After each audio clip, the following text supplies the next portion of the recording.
corrompe a corrupção. Mas o que corrompe mesmo não é o poder em si, mas a pretensão de querer determinar o que é bem e o que é mal. Não é seria um pecado. Bom, mas isso aí, exatamente. Então alguém quer dizer, o que corrompe não é o poder, mas a pretensão de você determinar por si o que é bem e o que é mal. Mas isso nós já vimos na nossa rápida exegese do Gênesis, que quando Deus proíbe a Adão e Eva que eles toquem na árvore do conhecimento do bem e do mal, não é que ele queria que eles ficassem ignorantes ou que eles confundissem o bem com o mal. Ali se trata do conhecimento, não de qualquer conhecimento do bem e do mal, mas do conhecimento divino do bem e do mal. E Deus não conhece o bem e o mal como objetos, tá certo? Mas como decisões dele. Deus determina o bem e o mal pela sua própria natureza, né? Então era isso que ele não queria que eles fizessem, que eles, vamos dizer, se arrogassem o poder de determinar o bem e o mal, que é exatamente o que a humanidade vem tentando fazer há milênios. Quer dizer, o bem e o mal, vamos dizer, são coisas que existem, fazem parte da estrutura da realidade. Outro dia mesmo me mostraram um teste.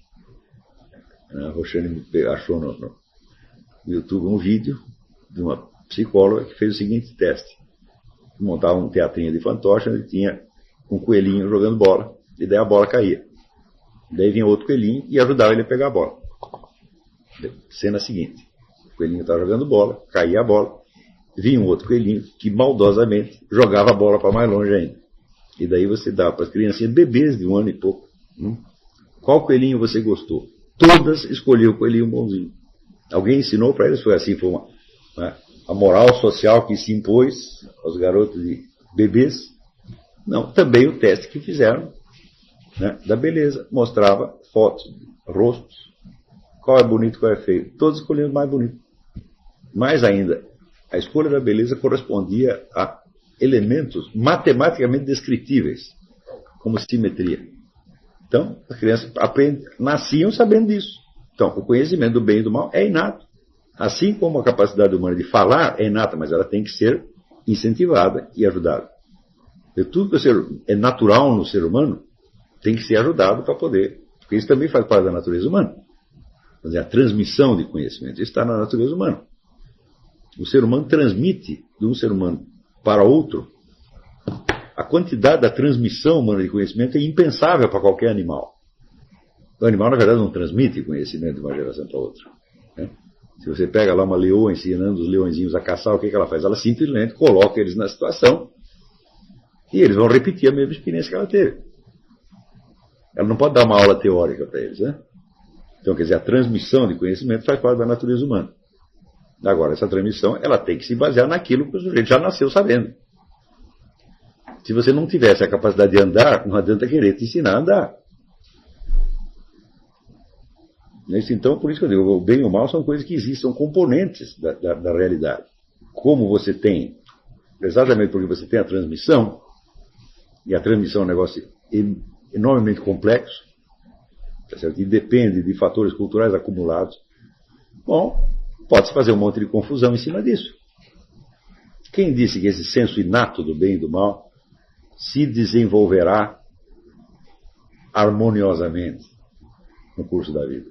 É isso que eu estava mencionando ontem com meus filhos, experiência que eu fiz com a Leila e com o Pedro, que deu certo. Eu falei, eu nunca ensinei uma única regra moral para eles. Eu ensinava na base do coelhinho, entendeu? Então, o senso do bem e do mal, ele vai crescendo, à medida que a pessoa vai adquirindo experiência, ele vai, vamos dizer, se tornando mais alto e mais complexo, naturalmente. É só você não atrapalhar. Então, isso é outra descoberta minha. Todo mundo acha que criança é rebelde, que você tem que forçá-la para ser. Não, criança tem um instinto de obediência que é um negócio incrível. Eles ficam o tempo todo olhando para você para ver o que você faz, para ela fazer igual. Então é só você ir fazendo a coisa certa, que ela vai fazer a coisa certa também. Esse negócio de educação, sobretudo a educação de criança, não é difícil. É a coisa mais fácil do mundo. Em primeiro lugar, porque esse instinto de obediência é também um instinto de imitação. E ela vai fazer o que você fizer, né? Então, se você grita com a criança, ela vai aprender o quê? O conteúdo do que você... Né? Não me encha mais disso! Não é... que ela vai aprender? A não mexer mais nisso? Não, ela vai aprender a gritar. Porque você não está mexendo nisso, o que você está fazendo é gritar. E é o que ela vai fazer. Então, quer dizer, o conteúdo verbal do que os pais tentam passar para a criança é quase todo perdido. Tudo que você falou entra por aqui e sai por ali. Mas o que você fez, impregna. Então, você quer que o seu menino se torne pessoas boas? Seja bom com eles. Mas é só isso mesmo, nada mais. Quantas vezes você precisa corrigir ou castigar uma criança? Uma vez na vida. Se tanto. Quer dizer, porque aí é a situação anormal. Uma situação anormal requer uma medida também anormal. Então isso pode se tornar necessário, mas é raríssimo ter que fazer isso. Além disso, se a criança for muito pequena, não adianta você castigar. Castigar uma criança de menos de 5 anos é fazer buraco na água. Ela não vai entender absolutamente nada. Ela não tem ainda um eu narrativo suficientemente desenvolvido para isso. Não tem poder de abstração suficiente para isso. Ela vai imitar a conduta imediata. Então, se você botar ela de castigo, ela vai querer botar outro moleque de castigo. Vai achar bonito isso aí, ó. Botar as pessoas de castigo, a gente se sente importante. Então, quer dizer, você não pode ter uma meta determinada em nenhuma forma de educação. Você tem que acreditar, mas é que cada ser humano é uma meta, é um poder e é uma meta. Isso foi divinamente criado e isso, em essência, é bom. Ah, mas tem o pecado original. Eu digo, é porque tem o pecado original que você precisa ter educação, porque senão soltava o sujeito sozinho e ele se virava. A educação é fruto do pecado original. Então, o pecado original não é tão feio quanto você está imaginando assim, não. Quer dizer, se você pensa, o pecado original inclina todo mundo a fazer o mal o tempo todo. Mas se fosse assim, já teria acabado o tempo todo, já teria acabado há muito tempo. O pecado original criou certas deficiências permanentes do ser humano. E é por causa dessas deficiências que nós temos que criar a educação, as instituições, as leis, etc, etc, etc. Eles dão uma trabalheira miserável. Mas não quer dizer que todo mundo seja inclinado ao mal o tempo todo. Não, você é inclinado ao mal de vez em quando. Mesmo assim, vamos dizer, eu não vejo o pecado original como uma inclinação ao mal, mas como uma deficiência. Quer dizer, um estado ontológico diminuído. Você não tem a capacidade que Adão e Eva tinham. Você é uma criatura inferior. Por causa disso, você tem que viver cercado de muletas. E no meio disso vai surgir, dizer, em certas situações, alguma inclinação efetiva ao mal. Mas agora, se você tem um filho e você já fica olhando o cara e fala, olha, esse aí tem pecado original, só desgraçado, só está pensando, né, fazendo projetos malignos o tempo todo. E eu tenho que ficar zelando para que ele não faça mais nada. Bom, então, aí já criou o estado policial.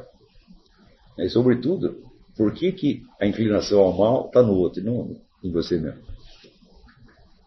Por que vai desconfiar tanto do seu bebê e não de você mesmo? E se você pensar bem, a educação é uma coisa muito simples, ela é fácil de fazer. Porque o ser humano, ele por sua natureza, ele é uma consciência e é um poder de ação. A extensão da consciência é um negócio monstruoso. Quando você pensa nessa experiência da alma imortal, então você vê, opa, eu sei mais coisa do que todas as enciclopédias do mundo. Eu sei já aqui. E elas são atualizáveis a qualquer momento. Então, nós somos uma consciência, essa consciência é um poder. E esse poder tende a se realizar conforme a sua natureza. Então o educador não precisa interferir muito. Como você precisa ensinar a vaca da leite?